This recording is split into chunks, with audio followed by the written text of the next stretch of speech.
Hi Libra, it's Jenny here with your tarot horoscope for February. So just going to be pulling a single card from my Salvador Dali tarot deck to see what is coming up for you for the month of February. Let's go with that one. That one seems good. So the beginning of the month is Aquarius season, and then towards the end we're going to be rolling into Pisces season, and your card for the month is the Two of Wands in reverse. So this is the way it looks the right way up. So we have this young woman here, and there's these two tall staff branches by her, kind of up in front of her. There's this kind of like castle by an ocean here. This big rooster looking thing behind her, and a kind of green vine at her feet. And it came out upside down like this.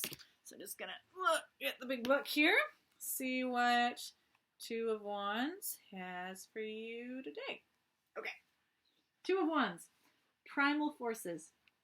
Two wands or two flames represent primal energies or basic instincts that are hard to handle. This conflict might pertain to short-term interests and intentions, such as having to accomplish two different things at the same time or wanting to do so. More fundamental conflicts may be at stake, such as loving two people at the same time or coordinating family and career. The message of this card is that a solution is always to hand. It is possible to overcome even the greatest of difficulties. Turn emotional conflicts into practical tasks and find the solution that fits the problem. This solution always has to do with an alchemical transformation of the coarse into the subtle. Break up the seemingly insurmountable problem into smaller portions that are easier to deal with. This approach is much more useful than staring the snake in the eye. Note the green something at the foot of the figure, and much better than false compromises.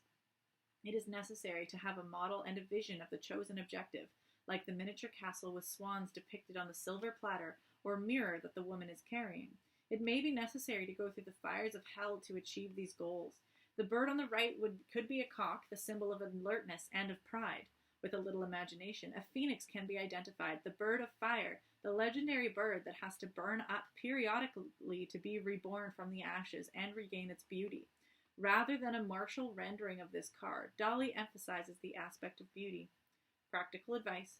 Great tasks lie before you. Do not allow yourself to be pushed into a corner. You will succeed only if your will and your enthusiasm are unbroken. Rely on your own strength. Have confidence in your determination and your self-discipline. Wait until your vision has become clear and your mind is made up. Then do not hesitate any longer. Act with all your might. Okay, Two of Wands. So this card's all about, potentially contradictory forces that you are getting to handle. So if you're at a single wand, that's like one force, a unified kind of idea or motivation. But as soon as you've got two, you're like, oh, I gotta kind of split my energies here. This on the one hand, there's this. On the other hand, there's this. Are they at conflict? Which one do I pick? It's so much easier to focus on just one thing. But how do I bring this balance? But once we have more than one idea, however, we can start to get things a lot more nuanced. It's kind of like if you think about the fact you have two eyes. If you cover one eye up, you lose a lot of depth perception of color is a little bit different. And then you've got a lot more blind spots. Whereas as soon as you've got your bifocal vision, then there's significantly more depth, nuance. You can catch things you would otherwise miss. And the same is sort of to be said as once you split a single force into two, suddenly you can cover more bases, and if you are able to not get lost kind of juggling the two and integrate things comfortably, then you're significantly better off. But until you figure out how to integrate that, there is that kind of tension that you can kind of resist and want to go backwards and be like, it'd be easier if I could just throw one away and then just have one thing again. But the challenge, and that's always an option, if it's too much for you to handle at this particular time, you can opt to say, no, I can't deal with managing both of these things. I can't deal with integrating. I really just need to focus on one, and maybe you let something go. Letting it go doesn't mean you're like throwing it where you can never reach it. It might just be put you down for now until I'm able to handle something. Or maybe the way that you handle dealing with these kind of forces is to take one at a time. Examine it. What's life like with this? Put it down. Take the next one. Okay, what's life like with this? So whatever this might be, with wands being fire energy, forces, motivation, inspiration, a drive to action. So you can have fire energy. It's one of the things that gives spark and life to all the areas in our life. So this might be, if even though, like, say, swords is the area of the mind and thought, coins is the area of like finance and tangible things. So you could say that, oh, this isn't about a new thought, oh, this isn't about a new or two emotions, but you could also say that these are the motivation and the drive to action that could be attached to any of those other kind of elemental concepts. So this could be, you could have some things you're very emotionally connected to, and this is the spark and the force that's going to drive you to take action on something, or drive you to take action on a certain thought or action on a certain task, so that those things don't just kind of lie there without the ability to kind of have life in them. And the solution or the suggestion here is to just not take it all at once, to break it down from the coarse into the subtle. If you're just looking at, the problem of the tension, that's like, seeing a whole cake and saying, I can't fit the cake in my mouth. It's like, you take one bite at a time and you can eat the cake eventually. So whatever that might be. And there can be this tension as well, where, like, the whole suggestion here, don't stare the snake in the eye, in terms of like sometimes wanting to just like do something head on is kind of dangerous, or it's going to fight back. But then we also don't want false compromises. So if there's tension, the option can feel like, the fight or flight sort of thing, or if we are approaching confusion or approaching having this difficulty of two different things happening, if we approach it in fear, or we approach it in a way that instigates our nervous system in a fight or flight way, that feels like our option is to fight, which involves conflict and things fighting back, or to run away and say that, like, oh, sure, you can just do it, just compromise everywhere and just kind of be steamrolled, or to just lie down, freeze, just, I can't do it, I can't cope, I can't do anything. And it feels like those are the only options, but that is only if you are in this upregulated nervous sort of, like nervous system flee sort of situation. If you can downregulate and not look at this as like a combative thing or a danger to you, but instead a potential challenge, a potential opportunity for growth, suddenly you have way more things available to you that involve a lot more conscious choice, a lot more ability to listen to intuition, all of the things that we are able to deal with in our rational and calm and loving minds when we are not amped up. So if things feel like you're backed into a corner, then you don't actually have to take any of the options that are given to you when you're in that backed up corner thing. You can actually remove yourself from the corner and have some space, and then suddenly you have way more options on how to deal with it. So I'm just going to pull back into the astrology here. So we're starting February in Aquarius season, and Aquarius is all about like innovation and doing something new and seeing things in a different way, and also taking action on. So innovation is not just about an original thought.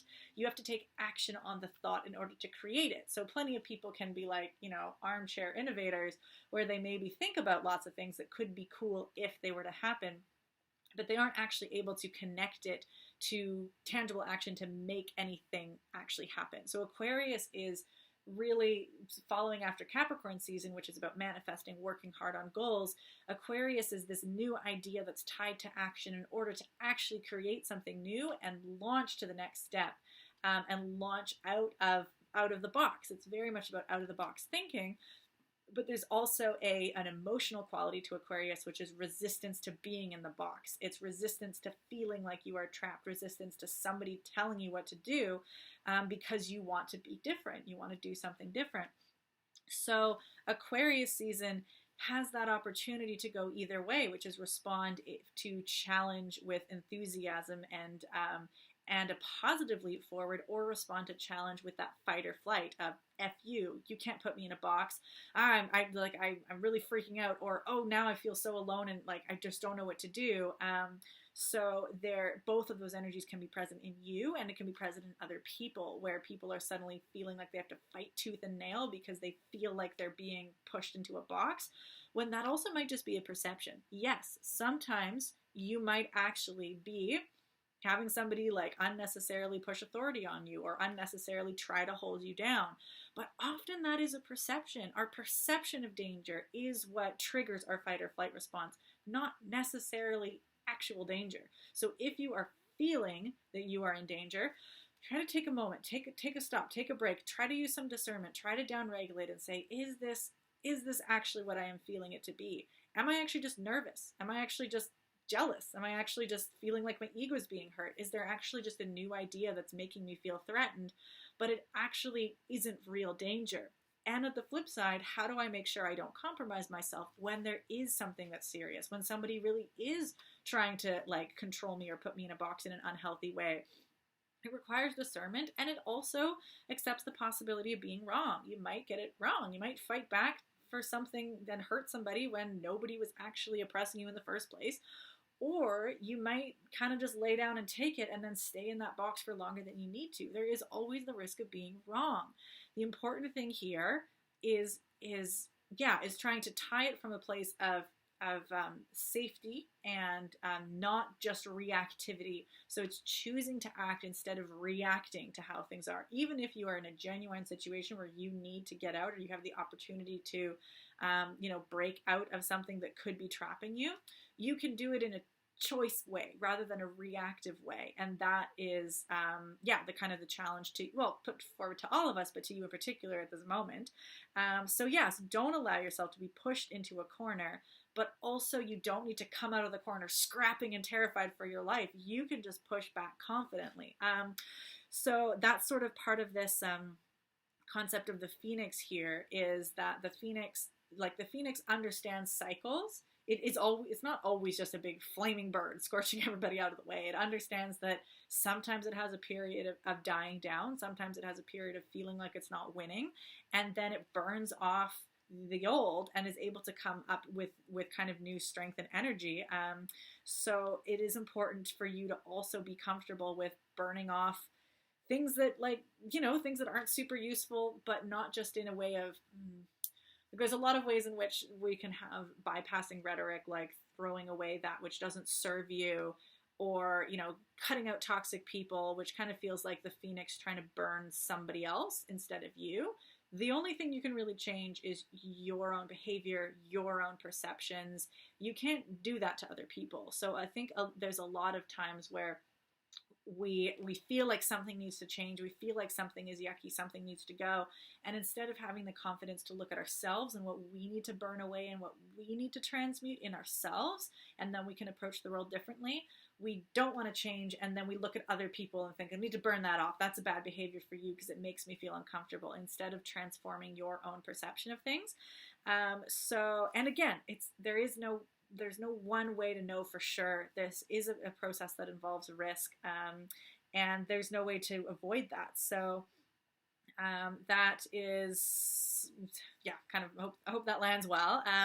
So like I said, that was February, the beginning of February's Aquarius season, and that like feeling into like the box pressure of either you have the opportunity to take action on innovation and create something new, or you have the opportunity you might act reactively to try to bust yourself out of feeling like you're trapped, and those can go kind of different ways.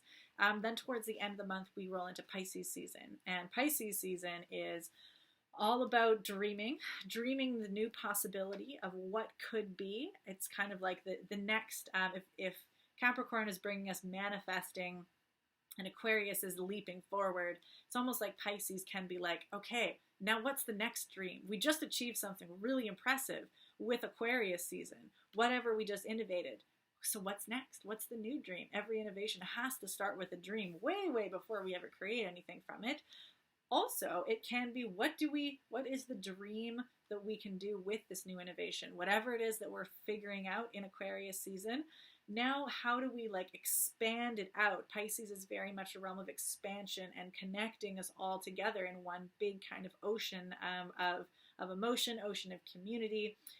So how can what we have achieved and created and invented be expanded out to the benefit of everybody, benefited to the whole community? And that's sort of what we get to explore at the end of the month is, okay, what now? What now with these two wands? What if we wrestled with it at the beginning of the month to be thinking, what do I want to do with these potential job opportunities, new emotional experiences, new people in my life, new values, conflicting opportunities, whatever it is? we try to integrate that.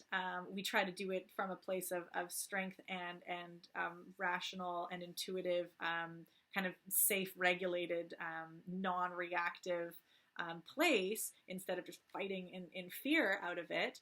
And then now that we've integrated these wands, now that we've had this innovation, how do we bring it in a positive way to everybody, to be benefiting the whole community, and then also therefore benefiting us because we are part of the community. So that's what I've got for you, Libra, for this month. I think for you, that one of the strengths you can lean on for sure is your natural ability to weigh things in the balance with like mental clarity of really trying to see things from all sides. So whatever these wands are, okay, really consider things, really considering and trying to find the truth and what is just in these different options, and weighing your own beliefs and other people's, just like doing that kind of good kind of Libra balance thing. The important thing is to make sure that you do eventually harness the fire energy to take action on it, and not just stay in that Libran deliberation of pros and cons. So that's my suggestion to you. And yeah, I wish you all the best this month.